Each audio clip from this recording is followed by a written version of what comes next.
There was a time when Cartoon Network was still good. It had the shows you guys, including myself, used to love, including Courage the Cowardly Dog, The Powerpuff Girls, Dexter's Laboratory, and many others. But we're not here. I'm not going to talk about I'm not going to talk about those shows today. I am going to talk about one show that came out in 2002, and I was 10 or 11 at the time. I don't really remember. Anyway, the show I'm going to talk about today is Baby Looney Tunes. Now, some may argue that this is a ripoff of the 90s show Muppet Babies, but I digress. This is more of a certain style. Uh, the characters the characters are the same, though they have different personalities.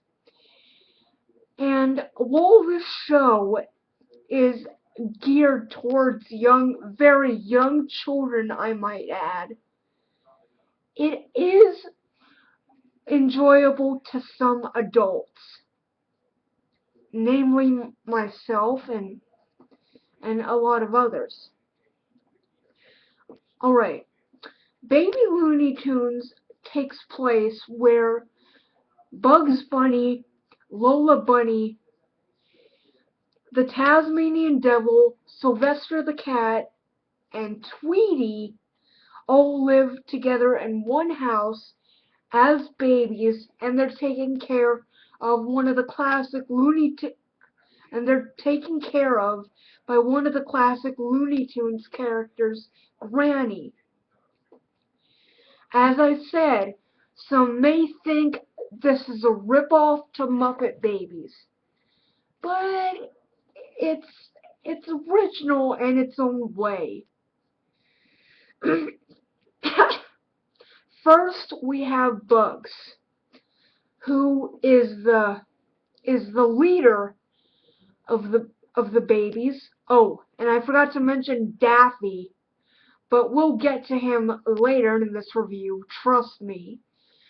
And then we have okay, I am so mixed up on this review, I can't get a single straight sentence out of my mouth. I'm so sorry. Please forgive me. As I was saying, first we have Baby Bugs, who is, as he proclaims, the oldest and and leader of the gang. And there's Daffy, who, I'm gonna be honest here, guys. While I like this reincarnation of Daffy a little bit, Daffy in some episodes tends to be a more tamer version of the character Caillou. I mean, what I'm trying to say is he doesn't throw extreme temper tantrums like Caillou does. Ugh, I hate talking about that character. But Daffy, I'll be honest here, Daffy in this series is a little spoiled brat. Even though at times, he does mean and show good intentions, but most of the time, he's just a spoiled little rotten brat with no boundaries. I mean, he's a baby, so that's understandable. But at times, when babies are not given boundaries, they can become bratty and spoiled, selfish. You know what I mean. And and then there's Lola, who, she's almost like the second in line conscience on top of Granny, but, she doesn't really do much in this show. As Ben the Looney stated, she's more of a cardboard box. I, I'm not I'm not saying she is a cardboard box, but they could have done a lot more with her than they did in the show, which they had done. But I think the creators could have gone a lot more farther with Lola's character. I'm just saying. Next, we have Baby Taz, or Baby Tasmanian Devil. Taz is... okay. Taz was one of my favorite Looney Tunes characters when I was growing up, and I did not grow up in the era that Looney Tunes came out. I'm gonna say that right now. I did not grow up in the era when Looney Tunes came out. Anyway, back on topic with Taz. Almost made that into a tongue twister. Taz, he has some sort of a personality, but in some episodes of the show, he tends to be a bit of a crybaby, but he's a baby too, so that's understandable. But he does not have that much of a personality. And then there's Baby Sylvester and Tweety. Sylvester is cool. I like Sylvester in this series, though he tends to be a little cowardly at points, but hey, he was cowardly in the original cartoons with Porky Pig, so that was normal. And then there's Baby Tweety, who, I gotta be honest, is the cutest character in the show. He sometimes acts as a third conscience, I believe, and he just likes making everybody happy, and and he's just a joy to watch. Baby Tweety in this show, he's an absolute joy to watch. Now, let's talk about the animation. Oh, I almost forgot to mention Baby Melissa and Petunia.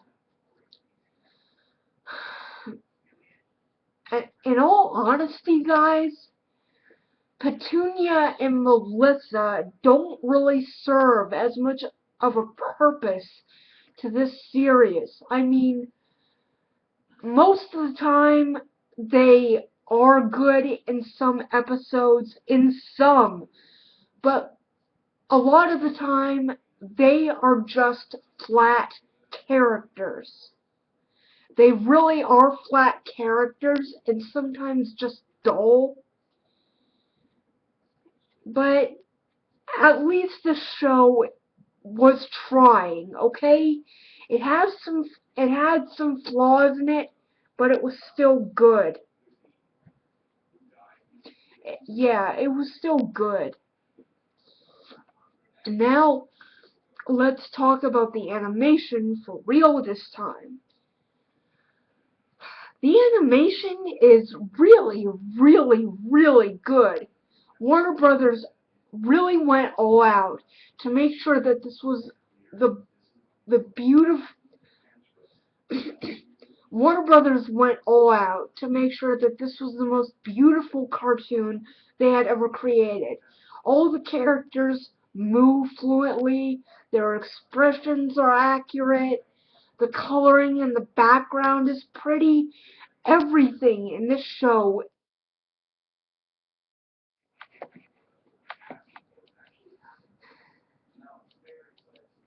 Come on. Sorry about that, guys. My computer went asleep on me. It tends to do that when I'm not even touching the mouse. So, from now on, when I do a review, I'm just going to have to hold on to the mouse and make sure that the computer does not go to sleep. Anyway, enough with the backgrounds. Now I want to talk about some of the flaws this show has. I've already talked about some of the flaws with the characters, but I just want to tackle a couple more flaws before I end this video. Okay. I know where to start with this one. The Looney Tunes style nursery rhymes in between episodes. Look, I'm okay with nursery rhymes, but the way they're handled in between episodes of this show, they're just put out as very annoying. When I first watched the show and one of the nursery rhymes came up, I think it was after the episode Taz in Toyland. Yeah. Anyway, I thought that these modern style nursery rhyme musical numbers were just really annoying and out of place. The creators could have at least come up with their own songs in between these episodes. But you know, as I said, they at least tried, and they succeeded a little bit. They tried. I'm not saying that the show is bad. They at least tried. Okay, now on to one of the main flaws, actually the only main flaw that I have with this cartoon. I liked Baby Looney Tunes when it was in its first season. You know, the season when the babies were still in diapers, except for Tweety and Taz. Well, when when the second season came out, the animation started to get a little bit more darker. No, the animation started to get darker. The characters' personalities were improved a little bit. But the biggest problem that the second season of this show had was adding a new character to the cast. Now, I'm a fan of shows or movies adding new characters to their cast sometimes. But at this point, I didn't like where the show was going. They added a man named Floyd to take care of the babies.